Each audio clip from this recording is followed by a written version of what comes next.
right. Jimmy, do you see the slides that you saw before? Yep, you're where you were before. Okay, so I think we probably will get started because it's 7.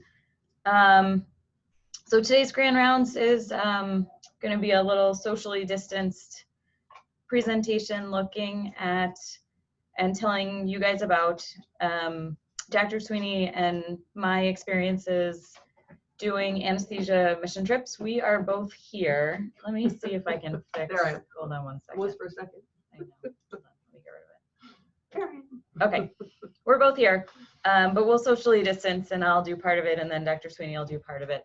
So we're going to call this Anesthesia and Mission Trips to Under-Resourced Areas, Fulfilling, Fun, and Sometimes Frightening. There will be several parts of this, and you'll see as we go on. At the end, certainly we hope to have plenty of time for questions about this trip and others in general, if people are interested. So we have absolutely nothing to disclose in terms of being paid for any of these activities. I'm sure this takes a lot more out of our wallets than it puts into it, as you guys will see. And Beth asks us to remind everybody that Grand Rounds is an accredited medical education program. So our learning objectives for today, or the different parts of the talk, are going to be a section about mission trips in general, then a section about the Honduras Spinal Deformities Program and sort of the rise of that and what it sort of looks like now. We'll talk about a couple of cases from this past trip, and then I forgot to stick in, there's a section about current events in Honduras where Dr. Sweeney is going to talk to us about how COVID-19 is affecting Honduras, and certainly we should have time for questions. So the first thing that we're going to talk about is mission trips in general. Why on earth would anyone use their vacation time to do a mission trip at all? Well, there are lots of great things about going on mission trips, obviously. You get to travel to new countries, you get to meet new people from here who are part of the team that you travel with, you get to meet new people in the host country, you get to learn about different cultures and different places in the world. In terms of how it can affect or help or teach you about what you already do for work, in terms of fulfilling, you know, we can learn how to be more cost effective with what we do from an anesthesia standpoint. There are a lot of things here that we throw away or don't think about that's really not feasible in other places. You can learn new things about anesthesia and how to do anesthesia in under-resourced areas, particularly when the equipment and in some cases medications aren't necessarily as available there as they are here. You know, people think about this, I think, as the main reason to do mission trips, but I can't understate that you get to do something that really has a profound effect on other people and people who are sort of away from you. Dr. Sweeney, I think, will talk about the number of pediatric spine surgeons in Honduras when our teams are there and when they're not there. The spoiler alert is that there are none when we're not there at all in the whole country. And really, the ability for these kids to have these types of procedures is just not possible without mission trips. And then lots of other things are different in other countries, and we'll sort of see pictures and talk about that, but really teaches you a lot about being a good physician and how to be a physician when we don't rely necessarily on the technology that we're all used to relying on here. Really thinking about the patient sort of as a person and not just the generator of data that we see in the operating room. So how do mission trips work? They're not all exactly the same, but there are things that are sort of common. You probably need to figure out a whole bunch of stuff before you even go on a particular mission trip. There are lots of different types, and all of them answer the following questions a little bit differently. Things like, how long is the trip? Do you go by yourself or does your family come? What exactly will you be doing there? Are you trying to teach local people, or are you kind of just doing cases or sort of working? Who is going to pay? Where are you going to stay? What kind of equipment is already there? Do you need to bring anything? You're going to eat food. Where are you going to eat the food? Would you be able to go somewhere before or after the trip? How is the travel arranged? Can you speak the language? Is there somebody if you can't speak the language? All these sorts of things, you know. And then especially things like, are there specific health and safety concerns associated with travel to the country that you're thinking about going to? What do you need to know about that? From a resident perspective and a fellow perspective, we'll talk about Honduras specifically. The ACGME really does not endorse residents and fellows going to other countries for electives or for learning opportunities when that country is deemed either an orange or a red sort of safety level by the US government. The newsflash is that Honduras is never going to be better than an orange ever. And so that's why we talk about, using vacation. But other countries certainly are less, quote, hostile. And there are opportunities in those places too. A lot of short-term surgery trips sort of follow this format, and that's true certainly for the Honduras trip, but also there are folks from URMC who go on plastics trips.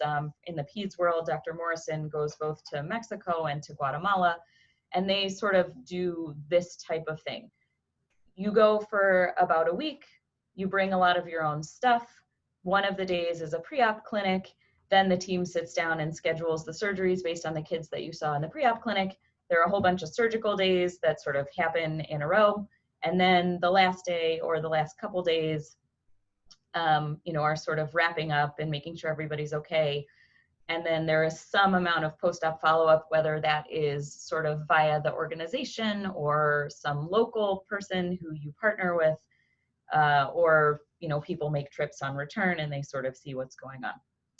In our case, and in a lot of cases, a lot of these trips are sort of a BYO everything type of thing. So you'll see a lot of pictures. I just threw in lots and lots of slides of pictures because it's kind of more fun to look at pictures than it is to hear us talk about stuff abstractly. In this particular situation, we bring almost everything with us. Obviously, we go to a hospital, there are beds, there are operating rooms, there are linens and that kind of stuff. But you can see here, this is typically the first day we arrive, looking at all the supplies that we have and getting organized. So you can see these Ziploc baggies, which we bring. And, if you're going to do a case, we sort of take all the drugs and all the equipment that we think we're going to need for the case and throw it in a big Ziploc bag and sort of mark the bag case 1, case 2, case 3. And that's going to be what we're going to drag into the OR and sort of use to set up. We bring all sorts of things. Obviously, this is a spinal deformities program, so you see some prone pillows here, a lot of chlorhexidine wipes. These are some of the nurses from our trip a couple of years ago, and one of the residents actually from Honduras. Tons of syringes, all sorts of tegaderms and dressings and all sorts of things. We bring all of that down with us. We do leave a bunch of stuff there. This is a trip that returns to the same place over and over again, so we have a lot of storage stuff, and you guys will see that.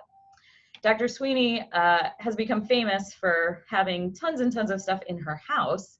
Some of that's equipment, some of that is supplies, and before we go, she so kindly sort of ships stuff down there, and we bring stuff down there in suitcases and sort of drag a bunch of stuff with us. And so a lot of BYO everything means that we collect things that are sort of discarded from here, we buy stuff ourselves, other places donate, and then we just sort of hopefully get it all down there without paying too many airline overage fees. We store things down there in these big bins. They are really accommodating to us, and they let us store a whole bunch of bins during the time that we're not there. But obviously, it's hard to keep track of what we have. So part of it is making sure that we remember what's there and make sure that stuff doesn't expire, because even though we're taking care of patients in an under-resourced setting, we don't take care of them any differently or worse than we would here. We wouldn't use terribly expired medicines here, and we certainly wouldn't use it there either. For spinal deformities particularly, we even bring our own electrophysiologists. So that's Rachel. She was an electrophysiologist a couple of years ago on this trip, and she brings her own stuff too. So when you guys go do a spine or you're in a neuro room and you see the electrophysiology set up on that cart where Marcia or Sarah or somebody sits, all of that stuff has to come separately. Honduras has one sort of setup of equipment for electrophysiology, but it's locked in a closet in a state hospital somewhere, and we don't have access to it. So when we go down, we bring our own electrophysiologists, and they bring all of their own stuff. The first day is typically a clinic day. The way that patients find out that brigades are coming, at least in this particular situation, is that advertisements go out everywhere. They go out on the radio, they go out on TV, they go out on Facebook, they go out in the newspaper, they go out by word of mouth. And basically, patients are encouraged to come from wherever they are in the country, however they're gonna get there, and they sit around and wait all day long to be evaluated. This is the upstairs clinic area of the particular hospital that we go to, the Ruth Paz Foundation. There's no air conditioning. It's really hot. People just wait around. We see them as they come. You know, it's organized. There's lots of, you know, there's a line and people get numbers and stuff. But it's just sort of a long, chaotic day. Some of these patients we've seen before and we have records on them. Some of them we've never seen before. Some of them have traveled hours to come. Some of them live in the city where we are. Sometimes patients come back from previous years, and it's a lot of fun to see those patients. These are two patients who have come back and a third patient who's come back a couple of times, who have had scoliosis surgery, and we get to see them again, which is a lot of fun, and see how they're doing. And oftentimes they are really helpful in the sense that they can talk to patients who are waiting and share their experiences and be a little bit reassuring. Other things that we see in clinic are sort of these incredible specimens of anatomy and physiology that we don't see much in the US. So this little girl, I think we saw 2 years ago, she is 6 years old in this picture. She is about the size of a 2-year-old. This is her obviously standing. It's a little bit tough to see exactly what she looks like because she's got her shirt on, but this is her x-ray. And she basically has a cervical spine and a thoracic spine that are completely sitting on top of one another. And they are also sitting on top of her lumbar spine. We don't see kids like this in the US, right? Kids don't typically get to a place in their lives where they've never had any treatment. And then you meet them when they're 6 years old and they look like this. So it's very eye-opening to go to another country and see kids who have gotten to sort of places physiologically and anatomically that we are just not used to. So once we see all these kids, and you know, it can range anywhere from 50 to 80 sort of kids for various different procedures or problems, or they're not all spine candidates, but we can see that many in a day. Then we have to sit down and decide who's going to have surgery. Most mission trips have criteria and sort of a classification system by which we decide. Obviously, the goal is to do safe surgeries that are safe for the patient, that are something that we can do in the country where we are safely, and get the kids who most need surgery done first, so that if we don't get to everybody, who's obviously we're not going to get to everybody, that sort of the most critical things are done first and other kids can be done on later missions. Every mission has its own sort of criteria, and every mission has its own goals, and so obviously, you know, nothing is exactly the same. On our trip, we literally put up a whiteboard. We write down the names of the patients, we write down who we're considering for surgery, and we all sit around and talk about every single one. So if we get to Honduras on Saturday and we have clinic on Sunday, it's usually about 5 or 6 o'clock at night on Sunday where we finally sit down and talk about these patients. And literally everybody sits down in the same room and we talk about the patients. We put up their x-rays, we put up their medical conditions, we look at MRIs in this case.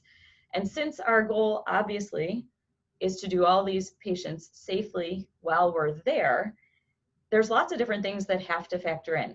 Part of that is actually doing the surgery. Do we have the equipment available? Do we have the right size equipment? And part of that is aftercare too. Do the patient's comorbidities sort of make it so dangerous to do the surgery that we're worried we're not going to be able to do it safely? Do we have all of the things sort of from a medication perspective that we think we might need for these patients? And everyone on the team gets a say, whether it's the nurses who take care of the patients afterwards, to us from an anesthesia standpoint, the electrophysiologists, the surgeons, and everybody can kind of say no, and the veto power rests equally with everybody. If there's some aspect of the procedure for that particular child that we think we're not going to be able to do, then we don't do it. Obviously, things that matter are the comfort level of the people doing the procedures, but also those taking care of the kids afterwards. Availability of blood products is a really different thing there than it is here. When we have a problem in the operating room here, we call the blood bank and they send some blood. There's no blood bank there. In order to have blood released for a child, a relative of that child needs to, ahead of time, go to the Honduras Red Cross and donate blood. And if that has not happened, then the Red Cross is not going to release blood. So you really need to think about exactly what's going to happen with that. Obviously, there are things that we don't want to tempt ourselves with, particularly cardiac defects or other major problems where we think we're not going to be able to care for them, or if something unusual happens, we're not exactly sure what to do about it. Obviously, not everybody is going to have surgery, right? If 80 patients come to clinic and we only do 8 or 10 of them in a week, what happens to those other patients? So some of them we deem that they are just not appropriate for surgery in the host country. They're never going to be appropriate for surgery in the host country. And so they might get referred back to the US. They might get put off for a different team or a different mission. We might think that they need some sort of evaluation before we then consider them again. Things that we have learned across the past several years that we sort of keep in mind: we don't do cases that we decide are too risky. If we don't have the equipment, or we think we're not going to be able to take care of the kids safely in the time frame with the stuff we have, we're not going to do it. We don't want to overwork our own personnel just to do more cases, because it's already going to be, you'll see, a pretty tiring week. And just adding more cases on, everybody knows more mistakes happen. Things are more difficult when we're trying to fit in more stuff. You can be less vigilant. And when you're talking about less technological advancement, it's our vigilance in a lot of cases that are going to make the difference. And so you don't want to overwork the staff either. And then the other thing is that keeping the staff, if you have local staff who work with you at the hospital for really long days, you have to consider that, because at least in a place like San Pedro in Honduras, after dark travel is not always that safe. And so if we're not getting out of the OR until 10 o'clock at night, we have staff who work to help sterilize our equipment, or staff who work as scrub techs, or staff even who clean the hospital or the x-ray tech. They have to go home. And it's not great to send them out if it's dangerous for them to travel in the middle of the night. So here are just some more pictures. The surgical prep is a little bit different in foreign countries. Oftentimes the idea that the kids are going to come the night before and stay over the night before is still done there. That's something that used to be done in the US a lot, but we don't typically do it anymore. But in Honduras, we certainly bring all these kids in the night before. We want to make sure they're NPO, that there's no confusion. We want to make sure that any labs are drawn. We want to make sure that the kids all have IVs, and if we want them to take pre-meds, that they get pre-meds. This little guy is named Emer. He looks like he's about 2 or 3, but he's 7. He was a guy we did a couple of years ago. And then the day comes. So this is one of the operating rooms at the Ruth Paz Foundation in San Pedro. What you're seeing is just sort of their usual setup, right? You can see sort of a dinosaur ancient anesthesia machine in the middle of the room there. That is the machine that we use. Everything is reused, right? Whether it's the circuits or LMAs. I guess we don't reuse breathing tubes because we bring those ourselves, but a lot of things are reused there. Reservoir bags, right? This is their case carts. This is all the sterile setup. This is where we put a lot of our anesthesia stuff.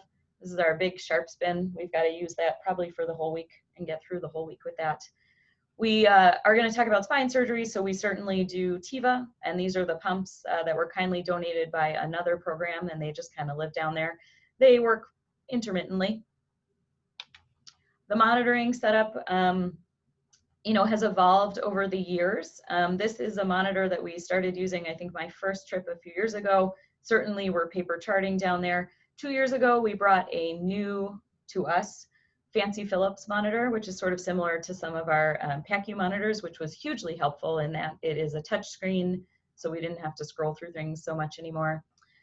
This is the end-tidal CO2 monitor and the temperature monitor that Dr. Sweeney personally has donated to this program. It's hard to see here, but you can see that the end-tidal CO2 is a range, 0 to 20, 20 to 40, 40 to 70, above 70. We don't get a number. Unfortunately, no matter what I did with this monitor, and no matter how many times I tried to reset it and change the software, although it seems like it should be capable of doing end-tidal, I couldn't make it work. This is a bear hugger. Dr. Sweeney's, I think, sister-in-law made this one. It's certainly reusable, and we've got obviously a machine that puts the air in there, but we reuse that over and over again. We paper chart, and I remind myself every year that it would have been great if I learned Spanish in school, because it's all in Spanish. But people who remember our old paper charts here, they're not that different. So certainly we, can get along with that. They're carbon paper. This year I made a huge advance by going to FedEx and having them make some carbon copies that don't require carbon paper specifically. I thought I was really being very advanced when I did that. So the whole setup looks a little bit something like this when we are doing surgery, right? Here is the patient. Here is the end-tidal CO2 monitor. We've got our TIVA going. This is the C-arm. We've got the x-rays up here. This is the anesthesia machine, and that's kind of what we're used to seeing. Our surgeons are doing there what we do here. Some of the equipment is a little bit different. Most of it's the same, but these are some neurophysiologists doing neurophysiology stuff, which still after all these years is a total mystery to me. Here are some surgeons. Notice the cloth gowns. I think these are paper hats, but we certainly wear cloth hats too. No problems with additional surgical site infections with the cloth stuff. Cloth drapes, right? Surgery there looks in many ways similar to here, right? You've got somebody having a PSIF. They've got rods and screws going in the back. This person here, Matt, is one of the quote unquote reps, like the instrument reps that you guys sometimes see in the OR. But the difference in Honduras is that we only bring what we bring, right? We bring screws, we bring rods, we bring sizes of stuff, and not every kid is going to fit every single thing that we bring. So in the sense that you think of Matt as a rep or one of those guys who just stands in the corner of the room, in another country, those people take on a whole new role.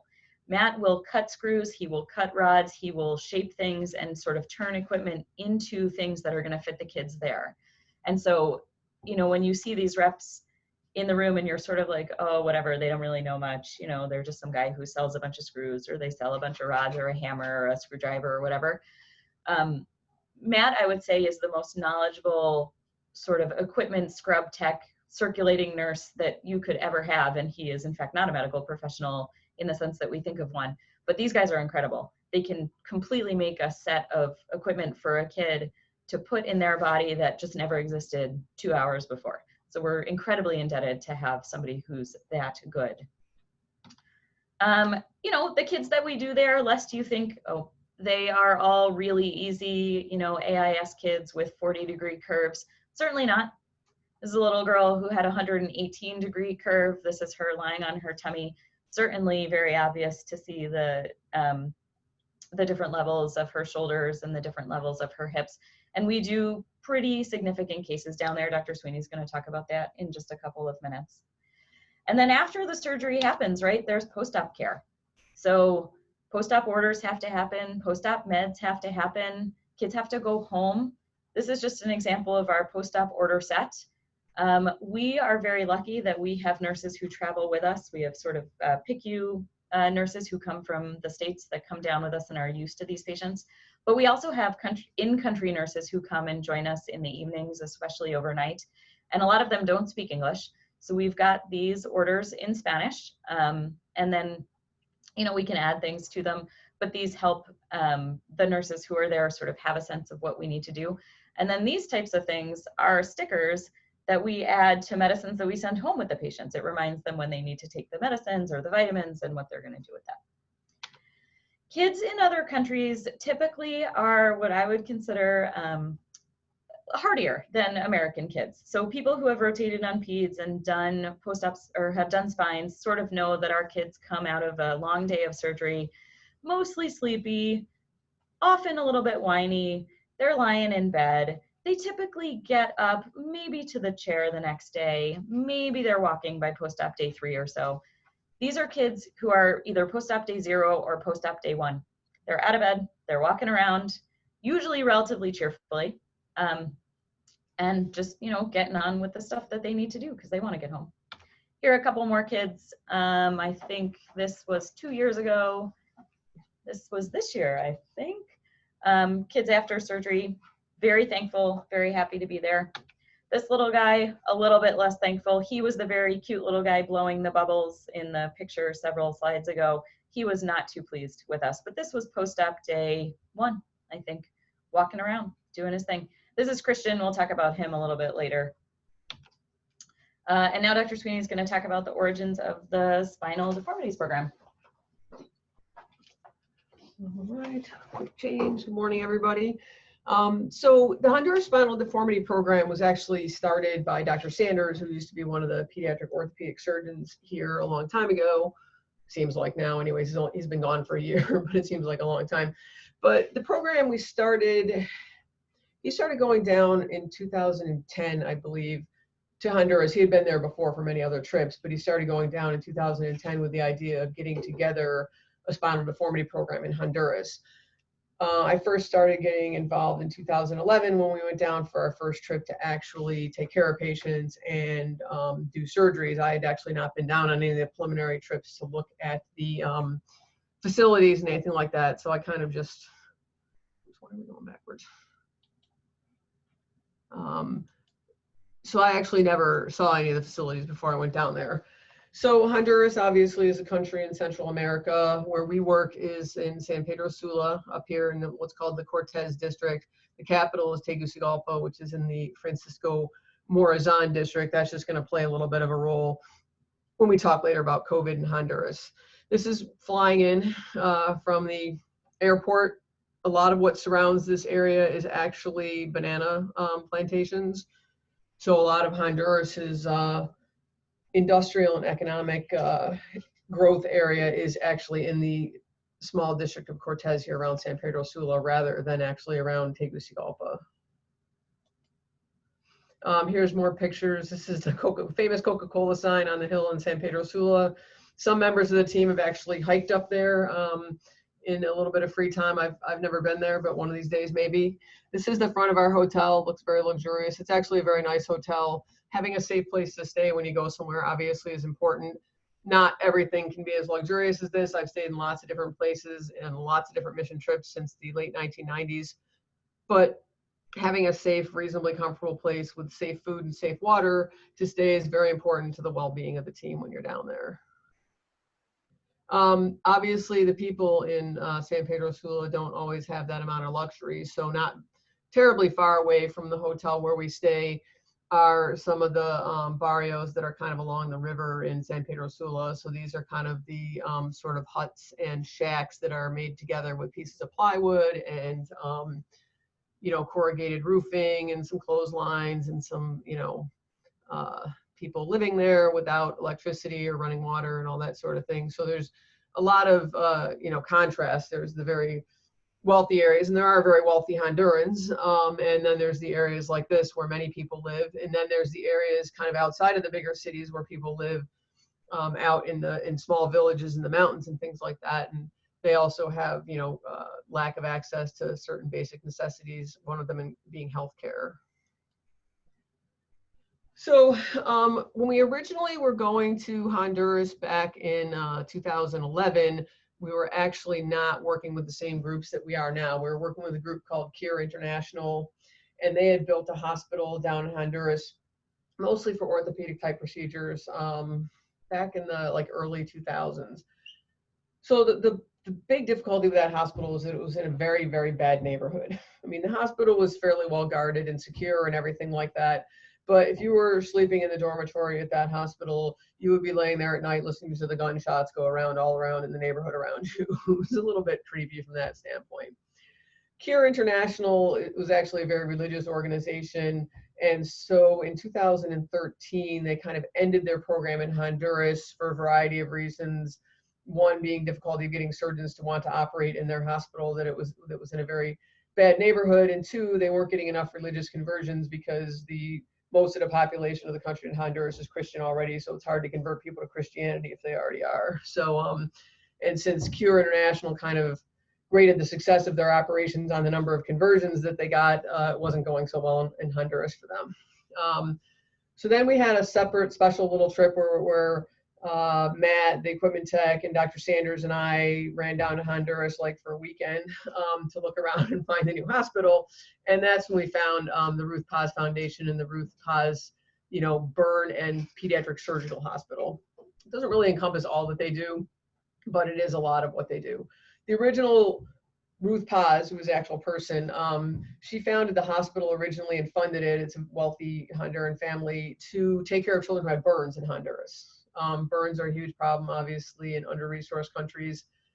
And the plan is that the hospital was supposed to be funded 50-50 by the government and by the Ruth Paz Foundation. So, of course, the government didn't do any of their funding, so the burn unit largely shut down. Where we actually operate and where we have our post-op area is actually the burn ICU and the burn OR.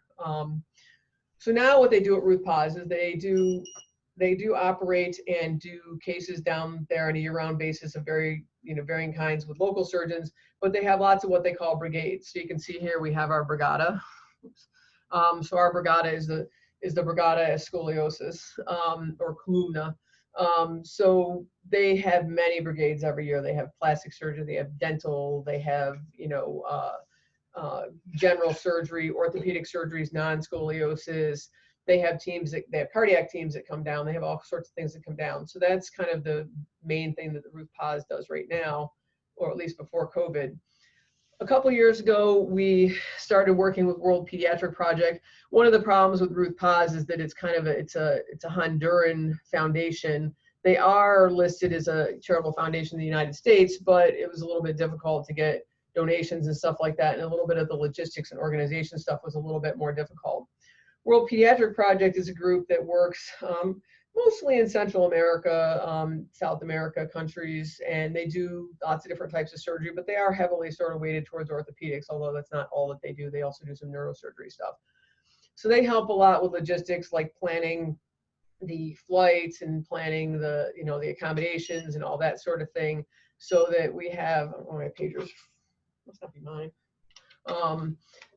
Planning all this sort of thing and helping out with that thing. They often provide, translation, interpretation services for us as well.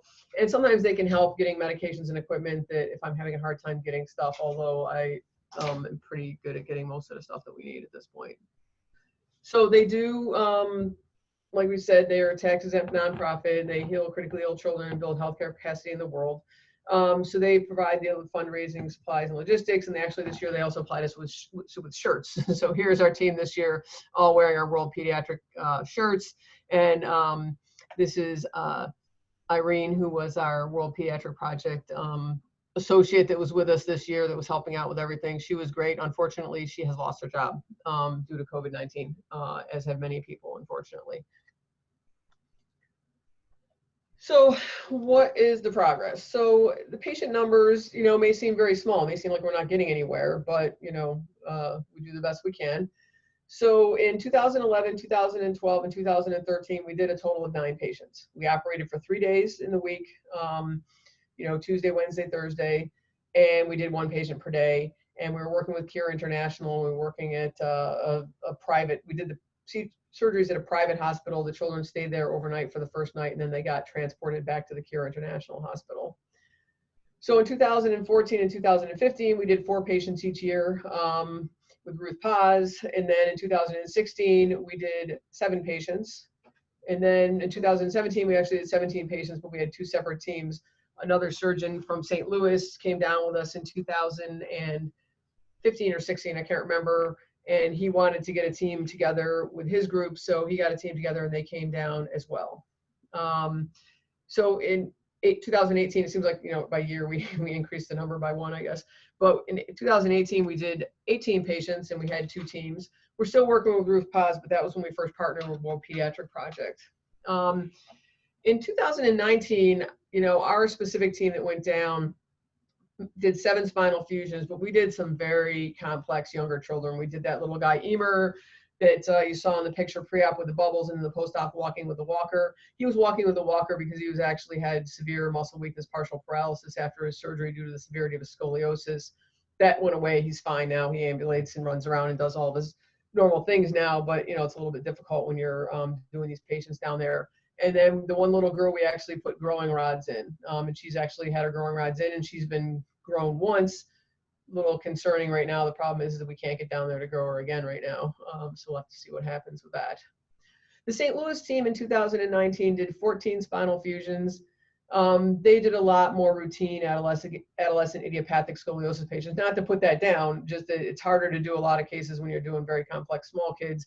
If you're doing a lot of 60-degree curves in older adolescents, you can do more cases, although the local team probably felt that that was too many to fit in 1 week because they were working very late many days. So in 2020, we did 7 spinal fusions. We were planning on doing 8, but Lenny will go into a little bit why we didn't do the 8th one. Some cases were more complex and others were less so. We had a second team plan to go to Honduras in March to do mainly pediatric orthopedic cases like hip, procedures on kids with CP and things like that. But obviously that trip was canceled, as were all subsequent trips so far at this point. The things we do down there range from, idiopathic adolescent scoliosis that's pretty routine to severe complex spinal deformities. And we do this all with similar tactics that we would use in the US. We do, neuromonitoring, we do TIVA, we have blood available if we need it, but we do very complex cases and we very rarely have lots of problems and a lot of blood loss. We don't have 9 French introducers. We don't have a massive transfusion protocol. We don't necessarily even have specific ICU care postoperatively, although we could do ICU care if we needed to. So, you have to have really good surgeons. You can't have surgeons that are going to go in and all of a sudden you start losing liters of blood. It just doesn't work, that way down there. So, we have to be very cautious about what we do so that we don't cause more harm than good. Lindy's going to take over and talk about a few other cases that we did for now.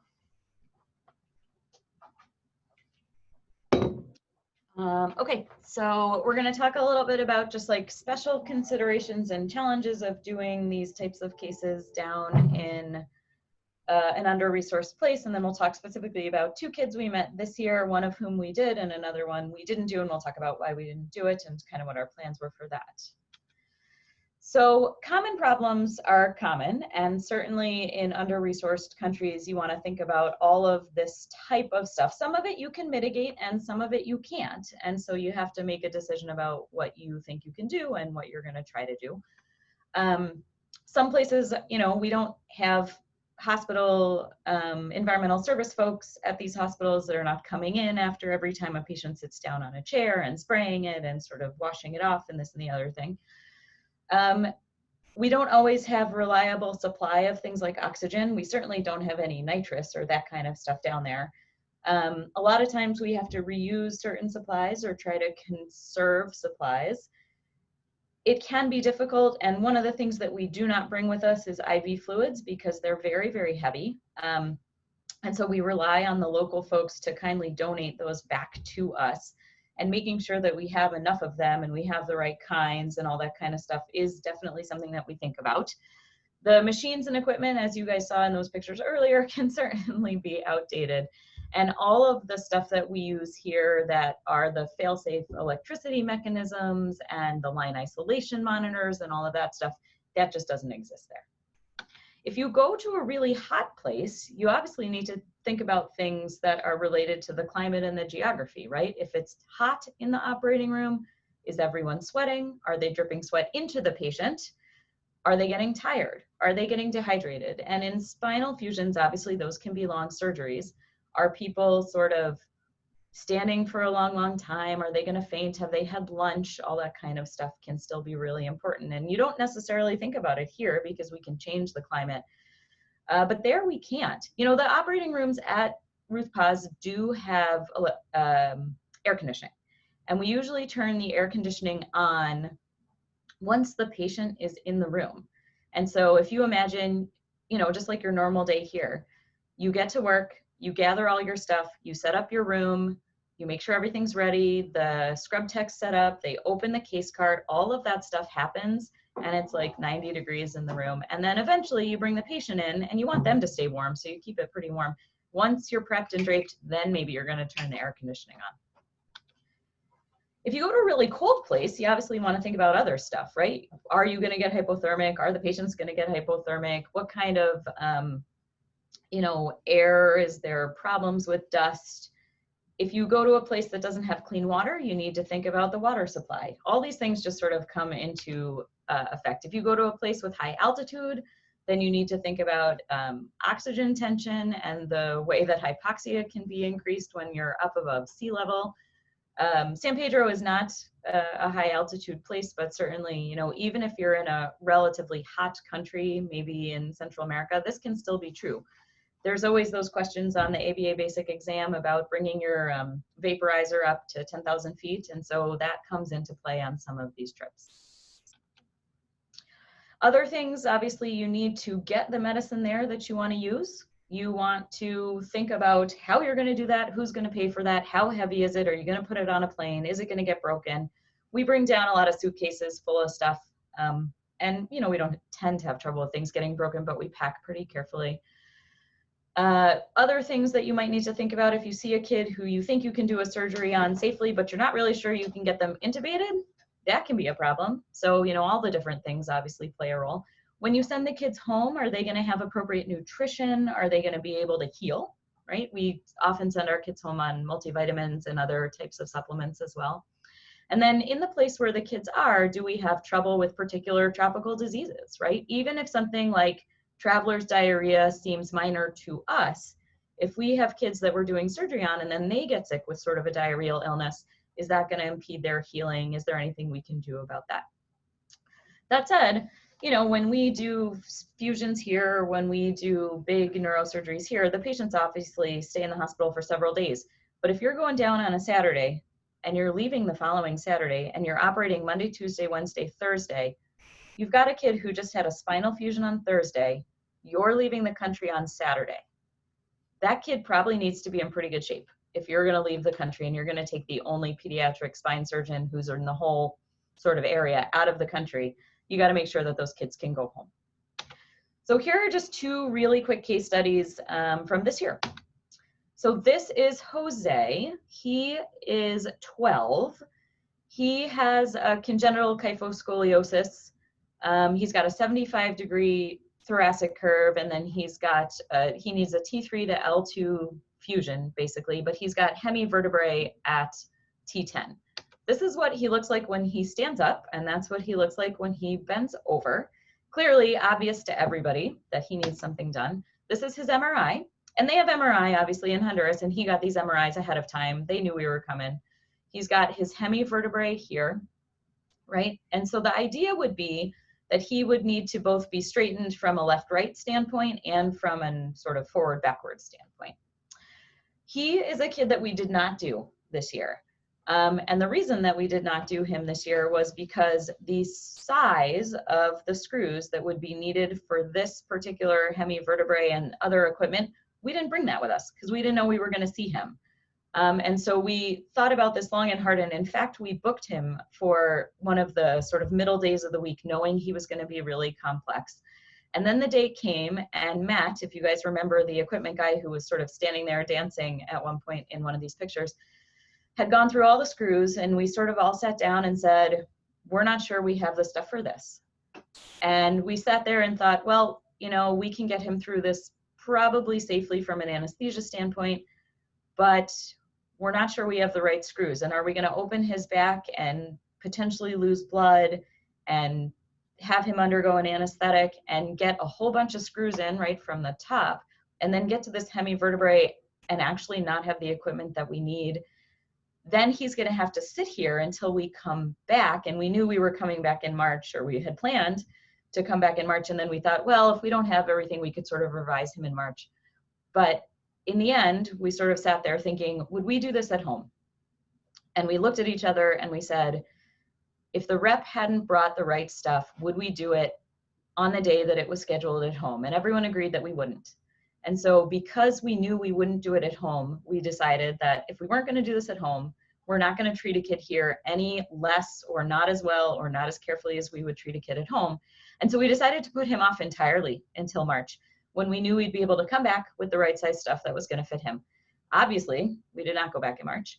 And I guess it was pretty fortunate that we didn't do half of a procedure in February, because now we're not there.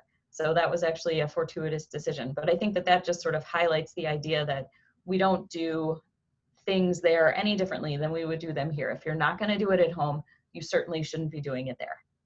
I thought I was going to talk about a second case study, but I apparently didn't put it in. There was a kiddo who was in the picture looking like this, Christian. He was just sort of a complex kyphosis kid, 18 years old, neurologically intact. He wants to be the president of Honduras. And I was going to show some pictures of that, but I guess I didn't include them. So I'm sorry about that. So Dr. Sweeney is now going to talk about the last section of this, which is current events and how they are affecting Honduras.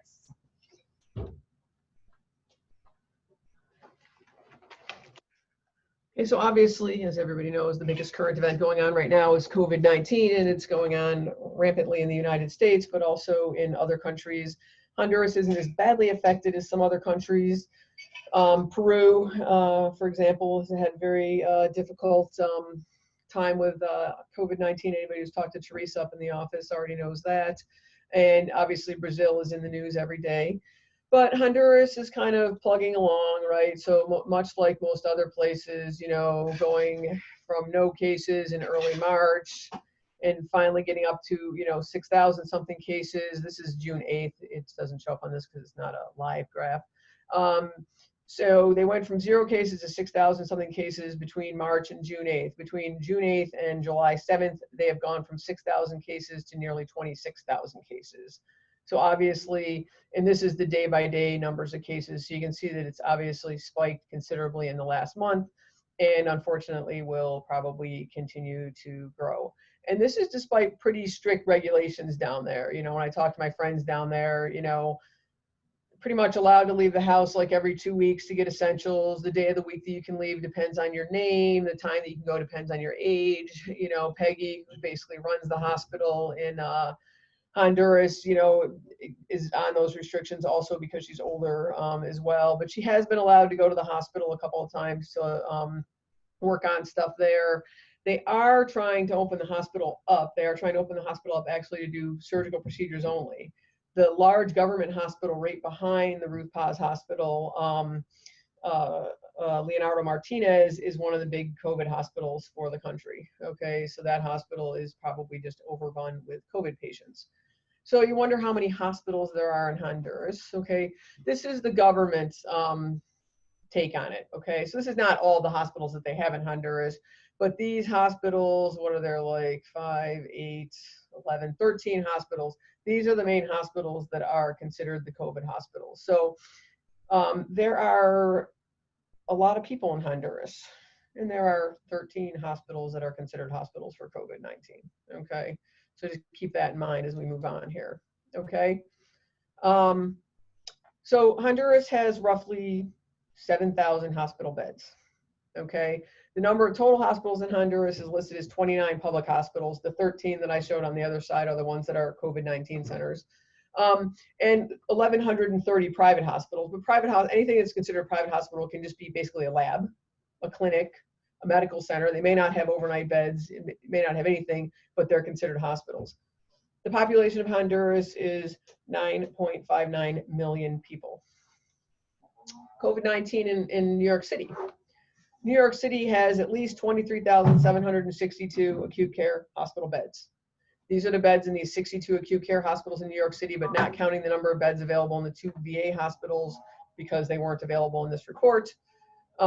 This is from Becker's Hospital Review is where I got the information.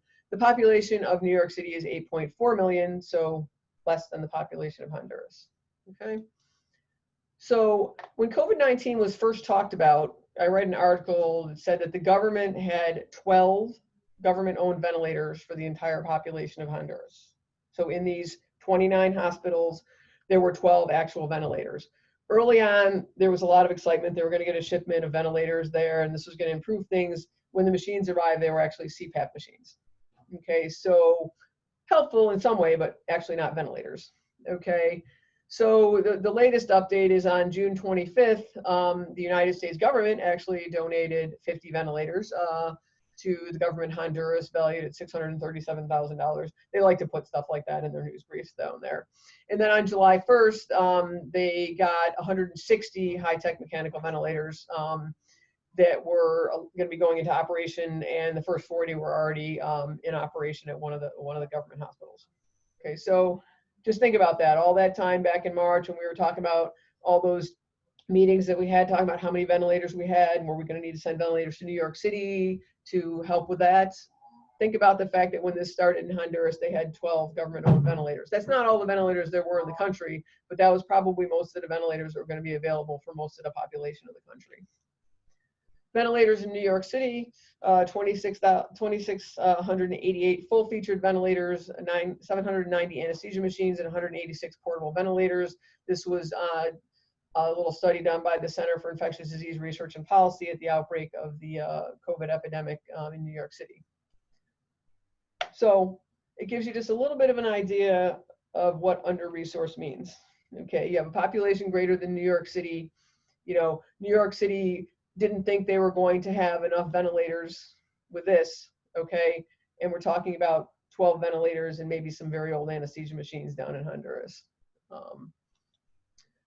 So where do we go from here? Okay, the future of the program is pretty uncertain, okay?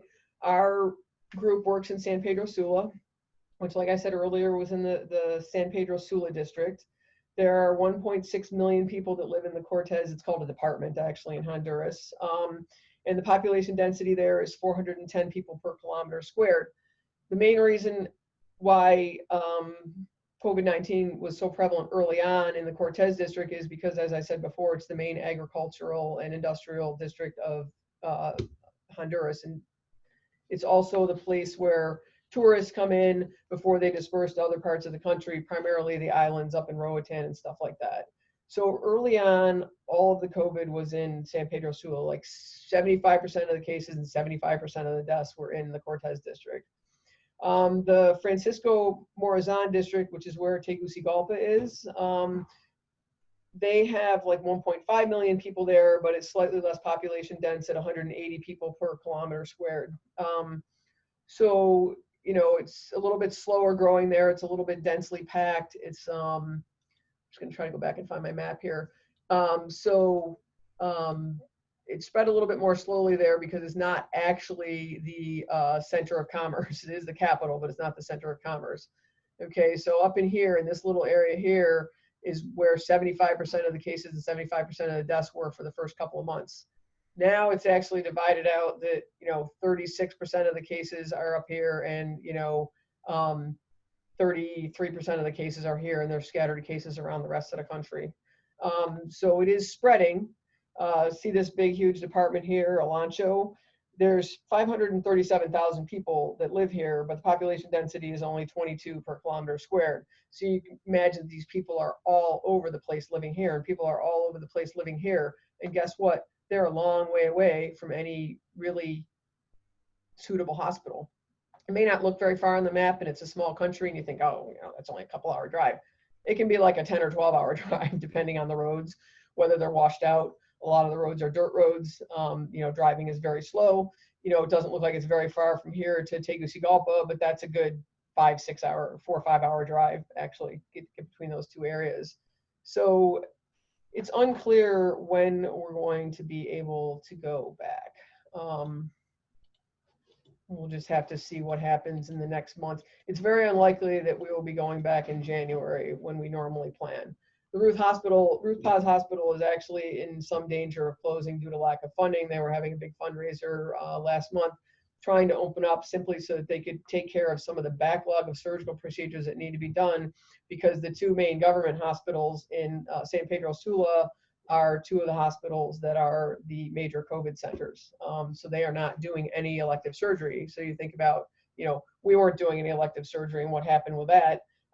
You know, think about an entire city of, you know, million people, and you're not having any elective surgery at all, and they still aren't. You know, the World Pediatric Project is also struggling to obtain funding. Like I said, you know, Irene, our one friend, lost her job already. They're trying to continue their work in the Caribbean and Central America. They're trying to do, you know, some, you know, telemedicine and things like that, so they can keep patients lined up for when they can go back again. But, you know, at this point, nothing definite is decided. We have no idea when we're going to be able to get back and see these kids again. We have the kid with the growing rod who needs to be, you know, lengthened and all that kind of stuff. We just have no idea what's happening. So we'll have to keep you updated on that. And now we're both open for any questions if you have them. We have the chat thing up somewhere. Oh yeah, we can look. I don't know if people have been typing in the chat. Here, go to more. I'll go to the chat. Okay, so there are a couple of chat questions. Okay. Thanks, guys. But if people have questions, I think they can unmute themselves, and certainly we can talk about our experiences there. Or if Or if you have more specific Or- questions, you want to just Find talk to us. us personally, find us, email us, you know, whatever. We're kind of always around between one or the other of us. And if people don't, we certainly can let people get Get back on to to their the regular life. day. Yeah. All right. All right, thanks you guys. Thanks, everybody.